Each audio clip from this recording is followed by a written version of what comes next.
खूनी दुल्हन। आरती और विकास अपने माँ बाप के साथ दिल्ली में रहते हैं।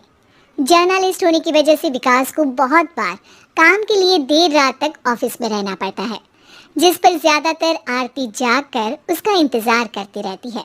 इसी तरह एक रात आरती विकास का इंतजार करते हुए घर की बालकनी में खड़ी होती है। इनकी जॉब तो जैसे मेरी सौतन बन गई है। मुझसे ज्यादा उसी के साथ टाइम स्पेंड करते हैं और हम यहाँ इंतजार करते हुए मर जाएं। अपने आप से ये सब बोलते हुए आरती की नजर मोहल्ले के कोने वाले घर पर पड़ती है, जिसकी लाइट्स ऑन देखकर वो हैरान रह जाती है। ये इस घर की लाइट्स कैसे ऑन हो सकती है? यहाँ तो सालों से कोई नहीं रहता। वो ये सोच ही रही होती है कि तभी उसे घर की खिड़की पर औरत की परछाई के साथ लाल चुन्नी दिखाई देती है, जिसे देख आरती डर से चिल्लाने लगती है। भूत! कोने वाले घर में भूत है! आरती की आवाज सुन उसके घर वालों के साथ मोहल्ले के लोग भी अपनी बालकनी में निकल आते हैं। अरे क्या हुआ? आधी रात में बावरों की तरह क्यों चिल्ला रही है? भूत! वहाँ भूत है! आरती की बात से सब उस घर की तरफ देखने लगते हैं, लेकिन वहाँ कुछ नहीं होता। भाभी जी, लगता है आपने सपना देखा होगा। मैं बालकनी में खड़ी होकर सोऊंगी क्या? बता रही हूँ, अपनी आंखों से देखा है। घर की लाइट्स ऑन थी और वहाँ किसी का साया भी था। अरे तुम अक्सर विकास भैया के इंतजार में देर रात तक जागती हो ना, क्या पता नींद पूरी नहीं होने की वजह से कोई भ्रम हुआ हो। मोहल्ले के सब लोग और आरती के सास ससुर उसे समझा ही रहे होते हैं कि अचानक उसी घर से किसी औरत के गाने की आवाज सुनाई देती है। आजा ओ मेरे प्रियतम, आजा। आवाज सुन सब हैरानी और कंफ्यूजन से उस घर की तरफ देखने लगते हैं कि तभी उन्हें लाल जोड़े में औरत का साया वहां दिखता है, जिसे देख पूरा मोहल्ला सकते में आ जाता है। अरे ये तो कोई दुल्हन है। अरे नहीं नहीं, भूत नहीं है। अरे फिर तो पक्का तेरी दुल्हन है। अरे नहीं नहीं, वो तो मायके गई है। हद है, पहले इससे निपट ले, बाद में इस पर डिस्कशन कर लेना। बड़ा भ्रम बोल रहे थे ना, अब फटी ना सबकी। और नहीं नहीं, मैं किसी से नहीं डरता भाभी जी। भूत जैसा कुछ नहीं होता। या तो इस घर के मालिक यहाँ आ गए हैं, या फिर किसी ने खाली घर देख कर कब्जा कर लिया है। हमें वहाँ जाकर देखना चाहिए।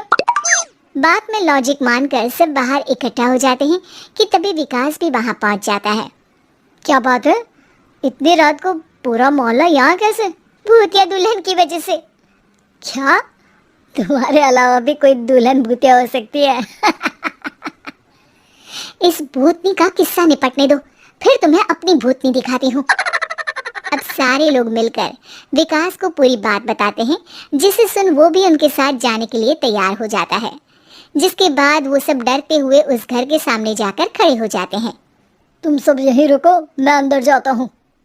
अकेले जाओगे? अरे नहीं नहीं, आप सबकी नकली भूतनी भी तो होगी ना मेरे साथ। कैसा मजाक कर रहा है यार। रुक, मैं चलता हूँ साथ में। क्या मैं चलता हूँ? ये क्या गोवा घूमने जा रहे हैं जो मैं भी साथ चलता हूँ? कहीं नहीं जाओगे तुम, यहीं मेरे पास खड़े रहो। बहू सिचुएशन समझो। हाँ, घर जाकर सुना लेना। हे भगवान, मम्मी तुम किसकी मम्मी हो? ओह, इन्हें सब कुछ अभी करना है क्या? नहीं, यहाँ पंचायत बिठा देते हैं आपके परिवार के लिए। इस पर मामला शांत करके अब वो लोग इधर उधर से घर के अंदर झांकने की कोशिश करते हैं। उन्हें घर के अंदर लाल जोड़ा, सिंदूर और मंगलसूत्र के साथ चारों तरफ खून बिखरा हुआ दिखता है। इसे देखकर सबकी हवाइयाँ उड़ जाती है। भाई ये सब क्या है? अब तो मुझे भी डर लग रहा है। आ गए मरने, अब तुम्हें मुझसे कौन बचाएगा? उस नजारे के साथ सोने पर सुहागे की तरह भूतनी की आवाज सुन वो सब तुरंत वहां से भाग खड़े होते हैं। ये सब क्या था? अब हम क्या करेंगे? हमारे मोहल्ले में भूतनी आ गई जो सबको मारना चाहती है। ओ भाभी जी, मैं फिर बोल रहा हूँ, भूतनी जैसा कुछ नहीं होता। मुझे तो पक्का यकीन है कि यहाँ किसी गलत इंसान ने गलत काम करने के लिए कब्जा कर लिया है और लोगों को घर से दूर रखने के लिए ये सब कर रहा है। तुम इतने यकीन के साथ कैसे बोल सकते हो? फिल्मों में ऐसे ही तो दिखाते हैं। हे भगवान, ये फिल्म नहीं, ये रियल लाइफ है। हमें शांति से कुछ सोचना चाहिए। सब हमारे घर चलो। सब आरती के घर में इकट्ठा हो जाते हैं। रात भर आधी नींद और बिल्कुल ना चल रहे दिमाग के साथ सब सॉल्यूशन सोचने की बहुत कोशिश करते हैं, लेकिन कुछ नहीं होता। इसी तरह सुबह हो जाती है। ऐसे कोई भी उपाय नहीं निकलेगा। सब पूरी रात के थके हुए हैं। घर जाओ, थोड़ा आराम कर, फ्रेश होकर फिर आ जाना। उसके बाद सोचते हैं कुछ। डरे सहमे लोग जैसे ही अपने घर जाने लगते हैं, तभी विकास को उस घर में कोई हरकत नजर आती है, जिस पर वो किसी को कुछ बताए बिना चुपचाप वहां पहुंच जाता है और कुछ देर बाद घर आकर सबको दोबारा इकट्ठा कर उस घर के पीछे वाले खिड़की पर ले जाता है। विकास, क्या खेल लगा रखा है? ये कोई मजाक नहीं है। वही तो, मजाक नहीं, बहुत बड़ा मजाक है। अंदर देखो। जैसे ही सब उस खिड़की से अंदर देखते हैं तो उनकी आंखें खुली की खुली रह जाती है। मूवी की शूटिंग?